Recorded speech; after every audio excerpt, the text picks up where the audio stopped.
Welcome to another episode of People Pod. Today, we are pulling from a massive stack of industry interviews, Billboard chart data, cultural critiques, basically pulling it all together to answer this one really fascinating question. Right, which is, how did an artist who actively hates some of her biggest hits end up completely taking over the world? Exactly. Yeah. I mean, just imagine this for a second, okay? You write a song, and it tops the Billboard Hot 100. Like the absolute pinnacle. Yeah, and it becomes the third best-selling song of the entire year, globally. It catapults you into just undeniable superstardom. Okay. But then, imagine absolutely hating that song because, you thought it was just super easy. Like it was just a random stream of consciousness freestyle that you didn't even care about. It's kind of the ultimate creative paradox, isn't it? Because we are so conditioned to just assume that an artist's biggest hit is, their magnum opus. All right, the masterpiece they bled over. Exactly. The thing they spent years in the studio perfecting. But for the artist we are diving into today, her biggest commercial triumphs are often tracks she literally refers to as palette cleansers. Which is wild.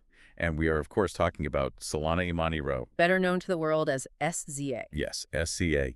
And I want to be clear right off the bat, this deep dive into the source material isn't just a rundown of hit records. We're talking about someone who is arguably one of the most defining musical artists of the 21st century. Truly. I mean, she's shattered chart records that were held by Michael Jackson and Adele. That level of success. But at the same time, she constantly fights her own label. She battles with this truly debilitating perfectionism. And somehow, kind of completely by accident, she became this relatable girl next door for an entire generation. Just by airing out her deepest, messiest insecurities for everyone to hear. Right. What's so compelling when you look through all these sources is how she just completely refuses to be pigeonholed. Like, she didn't conquer the music industry by playing its traditional sanitized games. She really didn't. No, she conquered it by putting her anxiety front and center and demanding to be seen as limitless. So to really understand that drive, Yeah. you have to look at where she started. Because honestly, if you were trying to engineer a traditional pop star pipeline, Oh, this would not be it. no, you would never draw up her background. So she was born in St. Louis in 1989 and raised in Maplewood, New Jersey. And her upbringing was this incredibly rich interfaith blend. Right. Her dad was a Muslim video producer for CNN, and her mom was a Christian executive at AT&T. So SZA is actually attending both Sunday school and Muslim school growing up. Yeah, and the sources note she even wore a hijab every single day until middle school. Oh, wow. And she only took it off because of the intense fear of Islamophobic bullying following the September 11th attacks. That's heartbreaking. It really is. But she's explicitly said those core tenets of Islam never left her. And that duality, having to navigate different worlds, different faiths, cultural expectations, it really becomes the foundation of her entire life. She was constantly moving between spaces where she didn't quite fit the traditional mold. Which, perfectly explains why her path to music was definitely not a straight line. Got it all. Growing up, she was doing gymnastics, cheerleading. She was even dancing with the American Ballet Theater. Which is intense. Very. And I think you can actually see that ballet background today in how she understands rhythm and commands a stage with so much physical control. But then, and this is the wild part, she goes to Delaware State University to study marine biology, of all things. Right, marine biology. And she ends up dropping out in her final semester. Literally right at the finish line. She's just drifting. The sources say she was drinking Malibu, smoking marijuana, oversleeping every day. Right about her age to bartend. Yes, and even danced at strip clubs in New Jersey and New York just to support herself. It's just so relatable in a way. If you're listening to this and you've ever felt completely lost in your 20s, SZA was right there with you. Totally. But here's the crazy part. How does someone go from dropping out of marine biology and bartending to getting noticed by one of hip-hop's most legendary labels? It was incredibly serendipitous. Basically, around 2011, she was at the CMJ New Music Report, and she was essentially just tagging along because her boyfriend at the time, his clothing company, was sponsoring a show where Kendrick Lamar was performing. Oh, so she's just hanging out backstage, basically. Exactly. Now, at this point, she had been casually recording these lo-fi, dreamy, almost ambient tracks with her friends, just using beats she found on the internet. Just messing around. Right. But that early music eventually makes its way to Terrence Punch Henderson, who is the president of Dawg Entertainment, or TDE. And he was instantly impressed by the contrast. I mean, here is this hardcore hip-hop label, and here is this girl making this ethereal, messy, emotionally raw music. And it's right around this time she actually adopts the stage name SZA, which I think is brilliant, but it requires a little context for the listeners to fully appreciate. It does. It's inspired by the 5% Nation and the Supreme Alphabet. So for those who might not be familiar, what exactly is the Supreme Alphabet? So it's a system created in the 1960s by the 5% Nation, where each letter of the alphabet is assigned a deep spiritual, social, or mathematical meaning. It's heavily influential in hip-hop. Like the Wu-Tang Clan. Exactly. She took cues from Wu-Tang Clan rappers RZA and GZA.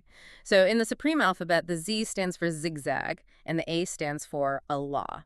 The S can mean either savior or sovereign. So her name literally translates to Savior Zigzag Allah. Which perfectly encapsulates her vibe, right? It's this beautiful blend of deep spiritual consciousness and raw, street-level hip-hop influence. Completely. So TDE officially signs her in 2013, and she becomes their very first female artist. She drops a series of EPC, SZA Run, S and Z, and builds this massive slow-burn cult following on Tumblr. You know, early 2010s Tumblr. The ultimate space. It makes so much sense because 2013-era Tumblr was a haven for alternative black girls who didn't fit into the mainstream R&B aesthetic.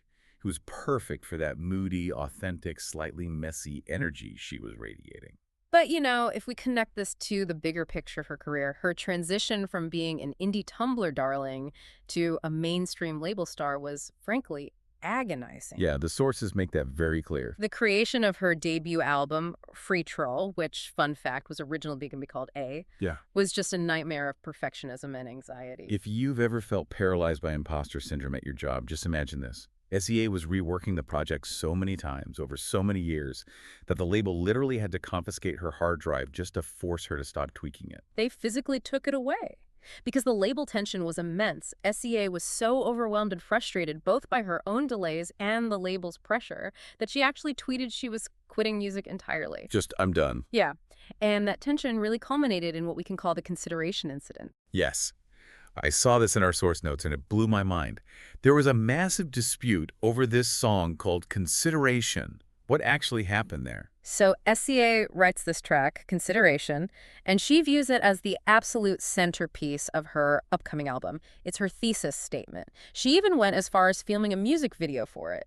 Wow, so it was fully baked. Fully baked. But TDE, her label, decides to take the song and give it to Rihanna for her album Anti.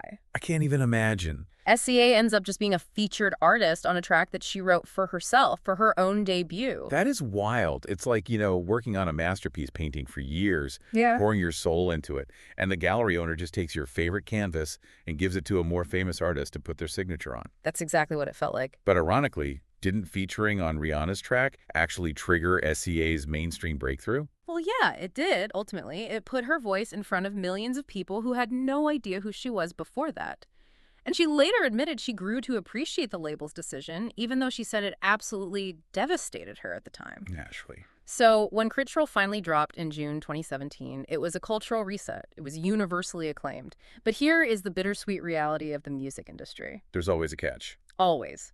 Despite Crit Troll remaining on the Billboard 200 chart for over 8 consecutive years, and despite SZA being the most nominated woman at the 2018 Grammys with 5 nominations, she went home completely empty-handed. Which she later described as a thirsty, dark space. Yeah.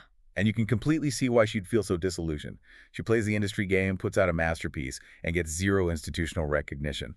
And that disillusionment ushers in this really daunting 5-year gap between Crit Troll and her second album, SOS.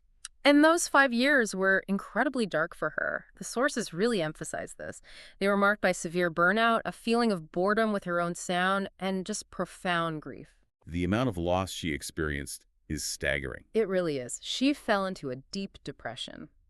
In quick succession, she experienced the deaths of 3 ex-boyfriends, her beloved grandmother Norma, who, by the way, you can actually hear speaking on both of her albums. It's beautiful. It is. And she also lost her close friend, the rapper Mac Miller. That is an unimaginable amount of heavy, compounding grief. And it fundamentally changed how she approached her songwriting, didn't it? It did. Because her own pain was simply too heavy to sit with, she started using songwriting as a form of self-therapy. But she used this brilliant mechanism. She would write from the perspective of other people just so she could be nicer to herself. Right, almost like playing a character. Exactly. Like, she wrote a song called Joni entirely from the perspective of Joni Mitchell. On the track, Smoking on My X-Pack, she literally compared her exes to Sideshow Bob from The Simpsons. It's a fascinating psychological defense mechanism. When the reality of being Solana Rowe was too painful, she could channel these other personas to process her emotions from a safe distance. It's like a psychological Trojan horse. She's sneaking past her own mental defenses by wearing a mask, which paradoxically allowed her to be way more honest about her pain. Exactly. And that creative experimentation, that willingness to just try anything to get through the day, is what led to the absolute explosion that was SOS in December 2022. Calling it an explosion almost feels like an understatement, honestly. SOS spent 100 weeks in the Billboard 200's top 10. That's almost 2 full years. Right. That broke records previously held by Adele's 21 for the longest-running U.S. top 10 by a woman, and Michael Jackson's Thriller for the longest-running by a black artist. That is astronomical company to be in. And SOS achieved that by being wildly ambitious. She wasn't just relying on one sound. It was rap, rock, pop, alternative, all blended seamlessly together. Which brings us back to that opening hook we mentioned. Yes. Massive hits off that album like Kill Bill and I Hate You were just stream of consciousness freestyles. SZA called them palate cleansers that she would record just to refresh her mind between heavier, more emotional projects. Just throwing things at the wall. And they ended up going incredibly viral on TikTok and dominating global charts. And this brings up a huge point of contention in her career. SZA fiercely rejects the R&B label. Like, when she was uploading her early tracks to SoundCloud, she literally tagged them not R&B. She was very explicit about it. Because if you listen to her, she has this massive range of influences. She cites Ella Fitzgerald, Bjork, Jamiroquai, even the classical orchestrations she heard during her time doing ballet. Right, and her rejection of the R&B label isn't just about her personal musical preference. It's deeply rooted in industry politics and racial history. How so?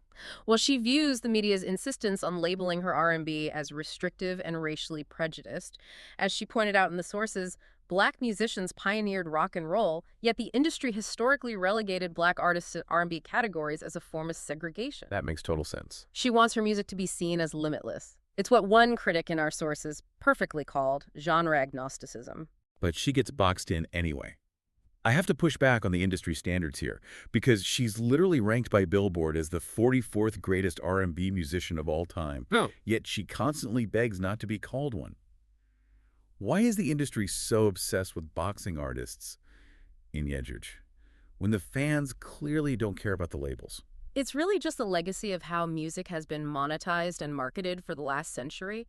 Categories make it easier for radio stations to program blocks, for streaming algorithms to recommend songs, and for award shows to process art. It's all about the algorithm. Pretty much. But you're right, the fans don't care about the category. What the fans connect with is her persona, because despite this massive, record-breaking success, she somehow managed to cultivate and maintain this girl-next-door image. Oh, her fans are fiercely loyal. Yeah. And they lovingly joke that she sings in cursive and italics because of her slight speech impediment and her really unique, almost slurred enunciation. Right, it's a very It is.